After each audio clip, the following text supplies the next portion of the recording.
үй жағдайында өте дәмді, қолдан дайындалатын кеспе дайындаймыз. Ең алдымен жұмыртқамызға тұз салып, жақсылап тұзы ерігенше араластырамыз. Үстіне ұнымызды сала отырып біртіндеп қамыр илейміз.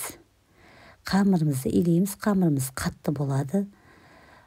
Қатты қамырды илеп, кішкене 20 минуттай салафанға салып тындырып қоямыз. 20 минуттан кейін алып қамырымызды 2 бөлікке бөлеміз. Бір бөлігін аламыз, осылай ұн сеуіп, оқтамен жұп-жұқа етіп жайып аламыз. Енді қамырымызды осылай орап аламыз, кішкене арасына ұн сеуіп жібереміз. Арасы жабысып қалмау үшін. Осылай жұқалап турап аламыз. Осылай барлығын жұқалап турап алдық. Осымен кеспеміз дайын. Өте дәмді болып шығады. Міндетті түрде жасап көріңіздер.